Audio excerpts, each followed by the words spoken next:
Le Harizal, Rabbi Yitzhak Luria, explique qu'il était absolument indispensable que la nuit de Pessah, les Hébreux accèdent au niveau de Mochin de Gadlut, la conscience élargie. Ils s'étaient tellement souillés lors de leur séjour en Égypte qu'ils n'auraient pas pu en sortir sans cette intervention.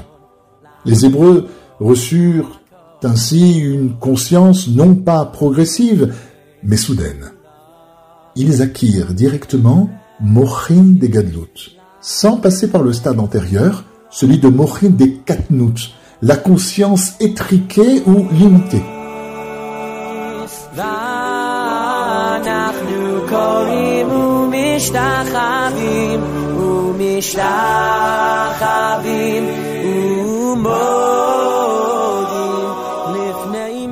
Cependant, le lendemain même, un jour après la sortie d'Égypte, premier jour du Homer, ils revinrent à la normale, recevant tout d'abord le niveau de conscience limité pour accéder graduellement à celui de Gadlut jusqu'au 49e jour. En effet, en Égypte, les instruments des perceptions mentales d'Israël n'avaient pas encore constitué dans toute leur perfection en raison de l'impureté de l'Égypte qui exerçait son emprise sur lui, ce qui correspond aux 49 portes de l'impureté dans lesquelles les enfants d'Israël étaient plongés.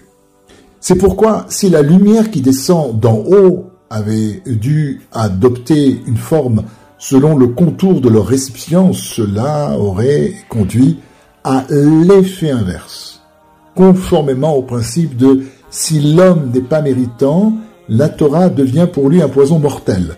C'est à ce niveau que se situe le miracle et la grande merveille que l'Éternel entreprit pour nous, car c'est lui en personne, dans toute sa gloire, qui descendit nous délivrer.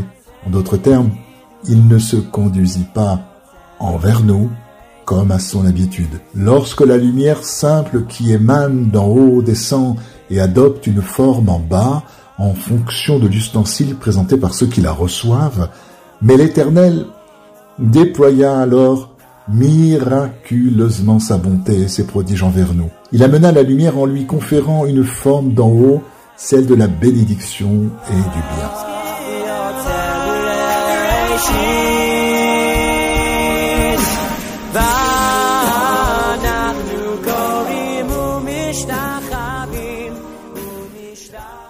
C'est pourquoi, malgré l'emprise encore tenace que l'impureté égyptienne exerçait à l'égard des récipients de leur perception mentale, la lumière n'adopta pas une forme opposée, c'est-à-dire liée au mal, étant donné qu'elle était déjà descendue en ayant pris en haut les contours de la bénédiction et du bien.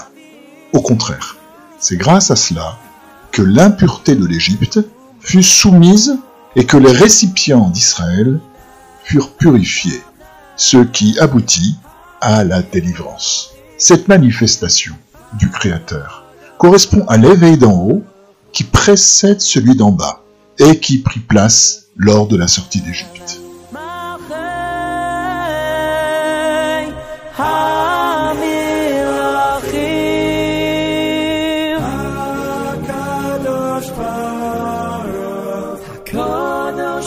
Cette notion est à mettre en relation avec la consommation de la matzah, associée à de très grandes perceptions mentales, lesquelles renvoient à l'intense lumière qui provient d'en haut et qui a déjà adopté les contours de la bénédiction, avant de s'envelopper dans les récipients pour y adopter une forme.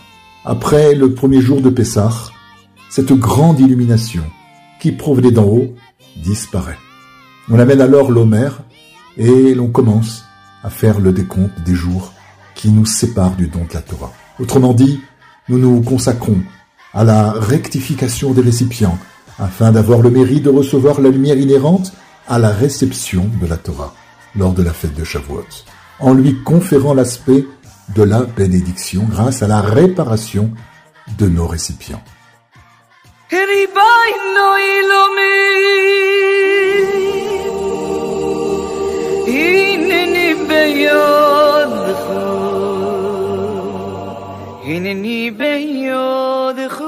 nous pouvons recevoir cette conscience ou cette sagesse chaque jour. L'homme commence sa journée en s'efforçant de servir Dieu et au fur et à mesure que la journée avance, il se voit lui-même progresser et atteint un plus grand niveau de compréhension dans sa dévotion. En effet, chaque jour amène avec lui toute une série de concepts et d'expériences nouveaux qui vont constituer la sagesse de ce jour. Mais nous devons constamment nous renforcer et faire de notre mieux pour briser les barrières qui vont se dresser quotidiennement devant nous. C'est pourquoi il est défendu à l'homme de repousser une chose jusqu'au lendemain. Au contraire, il doit se souvenir que la journée qu'il est en train de vivre est unique et ne reviendra plus jamais. Comme le dit Rabbi Nachman à propos du verset « Aujourd'hui », si vous écoutez sa voix, aujourd'hui précisément, car l'essentiel du service de Dieu est d'avoir conscience que le jour présent est notre seule réalité. Nous n'avons aucune emprise, ni sur le passé, ni sur le futur.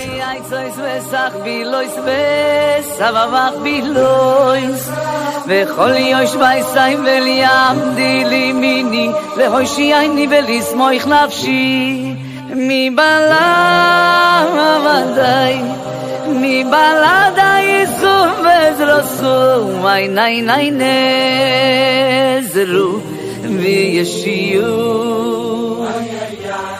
ay nay nay nezru